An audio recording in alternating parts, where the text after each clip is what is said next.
Hello and welcome back. If someone asks you the question, what's the root or scale of this flute? What would the answer be? There are a few possibilities. If you are Hindustani trained, you might say, this is my root, three holes closed. If you're Carnatic style trained, then you might say, this is my root, the two holes closed. Or alternatively, if you're Western music trained, you might say, this is my root, right? All six holes closed.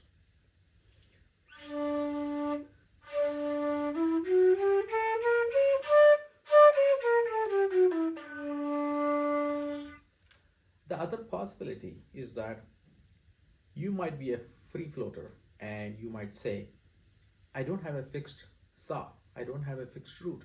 I can place it wherever I want it to be and wherever it makes sense for that particular saw.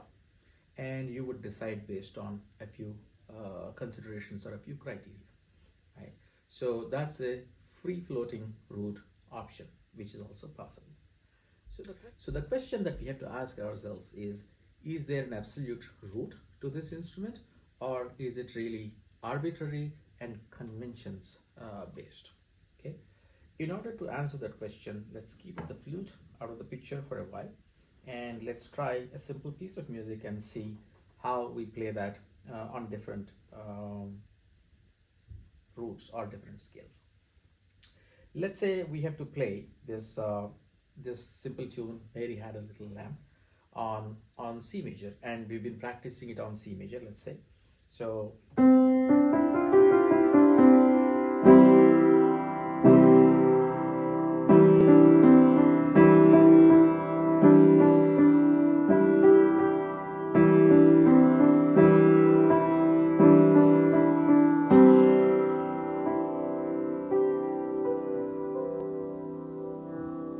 let's say you've been practicing this song on C major and your muscles got used to it, your brain got used to it, and you also got your notation here, which is written as, this is C, C, D, E. So this is C, D, E. So E, D, C, D, E. So that's how your notation is showing here. Now, you went to the rehearsals and then the orchestra suddenly said, you know what, we've decided to play this in D major instead of C major. Okay, so they're changing the root of the song, they're changing the pitch of the song. The scale remains the same, which is major, right? However, they're changing the pitch of the song from C to D. So instead of being C major, it is now becoming D major. So they're playing in D major. Now, what do? You've got two options primarily. One, you transpose the song, right? That is, you move your fingers, you move your root to D. You are playing here. Instead, you'll play here, and you'll switch to D major orientation. So that's your D major, and you move on to D major, and then you play Mary Had a Little Lamb here.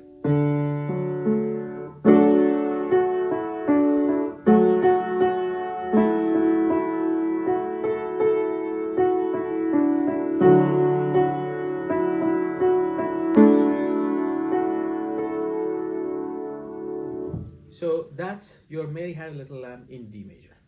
Okay. So let's observe what just happened. So couple of things. Instead of playing here, you started playing here. So your muscles and your brain have to reorient themselves to the instrument and play at a different location. The tune remains the same, the scale remains the same, pitch is different, and hence your hand shifts, and even the pattern of your hand is different because the keys are differently patterned for D major versus C major. So that's what is happening, number one. So any practice that you have and any muscle memory that you may have gained because of your hours of practice will be gone for a toss. It's gone. Now you're playing at a different place. It might come naturally to some musicians and it may not make any difference to them. But observe that your muscles have to get used to a different way of playing. Part two is that you may have notation and you may be used to sight reading, and you are reading the notation, and the notation until now used to be C, D, E. So it's using those three notes, and now you have to change your notation to D, E, F sharp.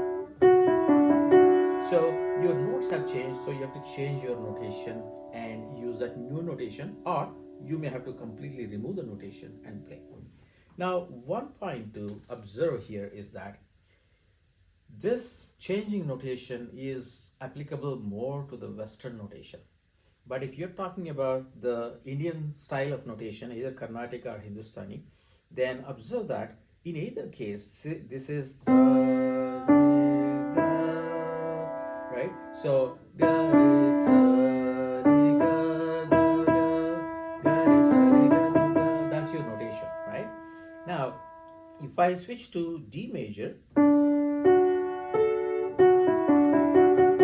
ga re sa re ga ga ga,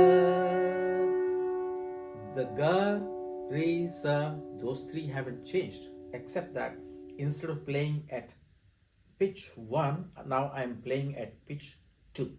However, the Western notation combines the pitch and the scale into one statement, which is C major or D major, right? That's the difference to observe. So that's your option 1, to transpose the song itself and get used to all the changes that come as a result of that transposition. That's option 1. Your option 2, you have another option that you could use. And the option 2 is you could transpose the instrument instead of transposing the song, which means you'll continue to play at the same place where you have practiced, but it's going to sound in the newer pitch that you want. Now, this is a piano, and on a piano I cannot do that because it's fixed tuning. But had it been a violin or something, then I would retune the violin. Or if I'm using a digital keyboard like this, I would also transpose. So let's look at this. This is how I play, right? And it's playing in C.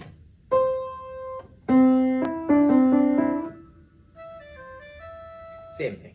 Now, if I want to transpose, I need to go to this transpose section, and I transpose by 2 semitones because I was playing in C, now I want to play in D. So C to C sharp is 1 semitone, C sharp to D is another semitone. So I'm transposing by 2 semitones. Once I do that and I come back to playing, the keyboard looks the same and my muscle memory is the same, and I can even look at the notation that is saying C, and I don't have to change anything. However, it has changed, right? So now I'm playing, but it looks like I'm playing the old style, the way I practice. So this is the instrument transposition, or transposing the instrument, which is possible with certain instruments. Now let's come back to the flute and ask the same question. How do we do that on a flute? So the same 2 options you have for flute as well. So this is a C.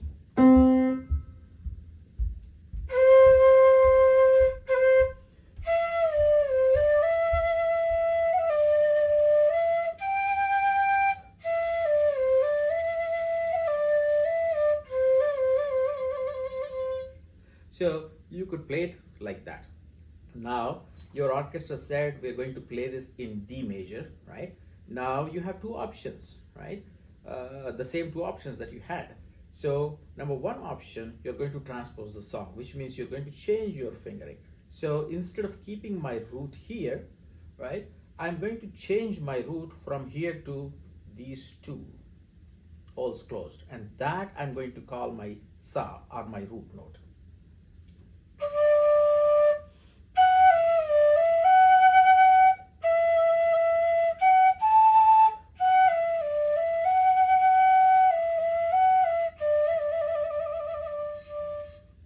So that's our option 1, to transpose and reconfigure your brain, your memory, your muscle memory and everything in order to deal with the song transposition. The other way is you transpose the instrument, right? So now, how do I transpose a flute? So in the other instrument, I was able to transpose by two semitones. Now, how do I do that on a flute? Because I don't have a key to tune this. It's a fixed instrument, just like the piano is. So my option is to put this down and pick up this other flute, which is on that scale. So again, I just stick to my three holes closed and I play this. So this time it's playing D because this flute is made in such a way.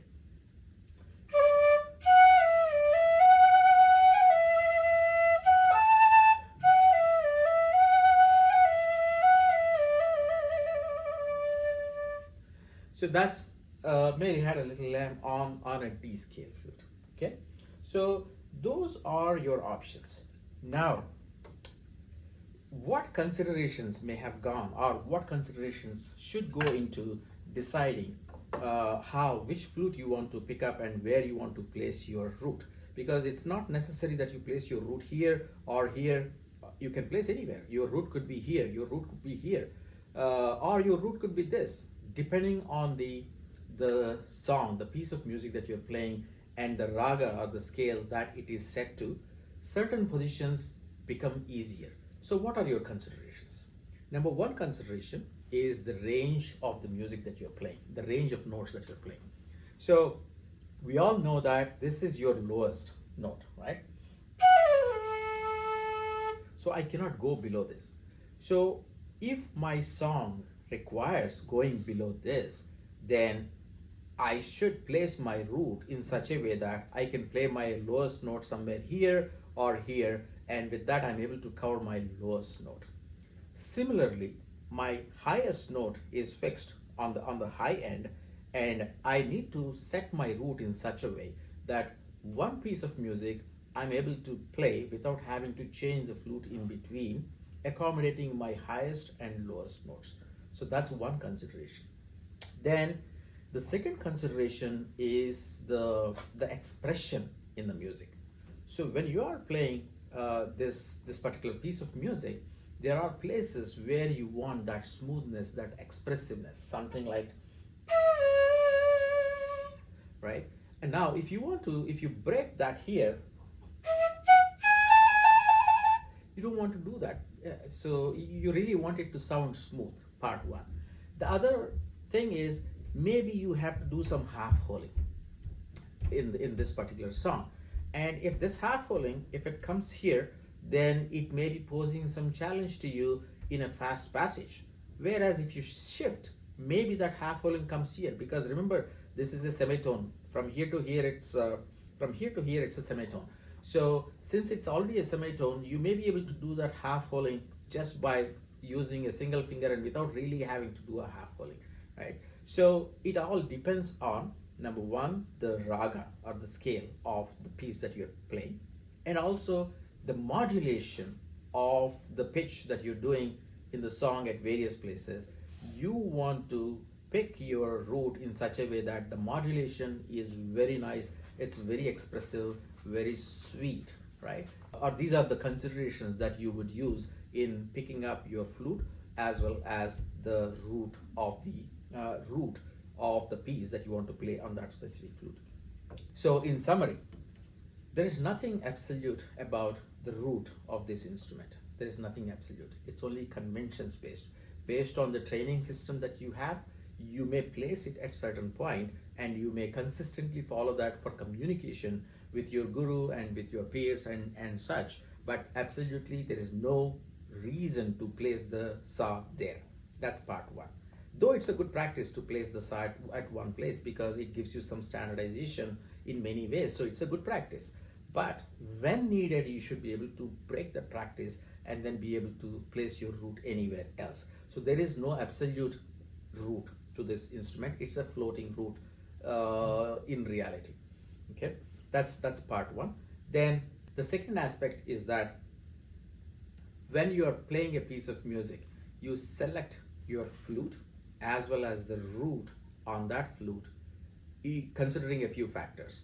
And they are: number one, you want to cover the entire range of the piece without having to switch the flute in between. That's one aspect. The other thing that you want to consider is that your passages are, or your fingering is such that you're able to modulate very nicely, producing sweet music without without abrupt changes in your fingering, or without causing extremely difficult fingering either.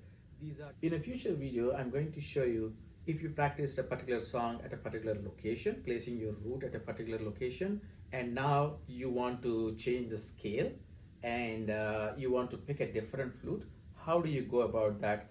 What tool you can use to do that selection? I'll show in another video. Until then, thanks for watching.